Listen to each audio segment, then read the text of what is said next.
All right, let me sell the Dolphins on you here. I'm going to try to give this a shot. 0-6, but a strategic roster reset. Is that what we're calling it? That's what we're going to call it here.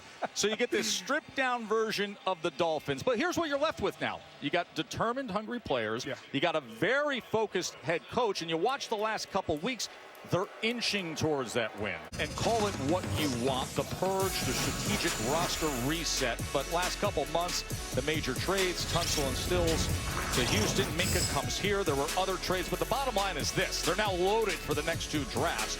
They have 5 first-round picks. They have 11 draft picks in the first 3 rounds in the next 2 drafts. All of that sounds good. Yeah.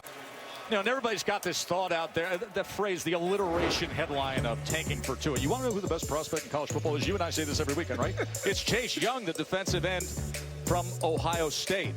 To me, he's a ready-made guy that can come in and play. The Dolphins need a quarterback, but I truly understand if I'm trying to pick number 1, I'm going after the best player available. If I'm trying to pick number 1, I'm going after the best player available. If I'm trying to pick number 1, I'm a 2-touchdown lead early. The winless Dolphins on the road at Pittsburgh.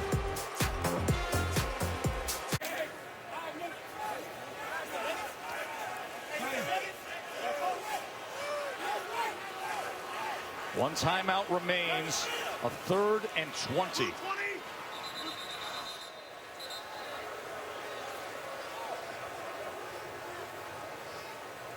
And a timeout is going to be used by Miami. If I'm trying to pick number 1, I'm... Here we are standing at a 3rd and 20 with Pittsburgh now. Shallow cross underneath. Deontay Johnson running free. Inside the 10.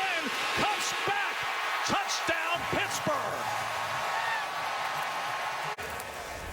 So I disagree completely with this defensive call. It's 3rd and a mile. The Dolphins are going to bring an all-out blitz, and we have man-to-man coverage on the back end. And with that, let's watch number 25, Xavier Howard. He's got this guy. He's got him. He has him. It is a blown coverage inside. But why are we blitzing on 3rd and 22? There is no need to blitz.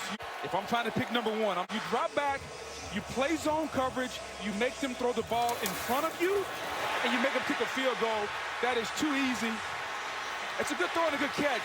But if you're the Miami Dolphins, you just gave the Pittsburgh Steelers and Mason Rudolph a confidence booster.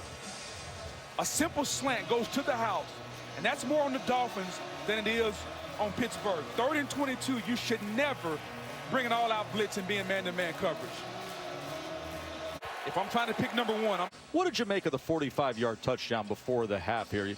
You blame it more on what the Dolphins did with their coverage and their blitz, or how Steelers executed? Well, I mean, the Steelers had to execute, but I've never seen a team that had the Steelers in 3rd and 20 and brought an all-out blitz and playing man-to-man coverage. Typically in that situation, you play a soft zone, throw the ball underneath, and you rally up and you make the tackle. I did not understand. If I'm trying to pick number 1, let's look at our Invisalign total replay.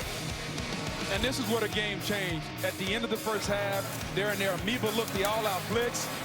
Number 25, Xavier Howard blows the coverage, and Deontay Johnson gets a touchdown. I mean, this is easy picking. Since this play, the Steelers have scored 24 unanswered points. And then take a look at Washington, number 13 at the very end, the block there on number 40. The entire game changed on that play.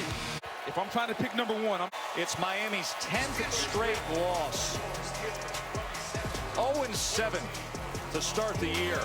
If I'm trying to pick number 1,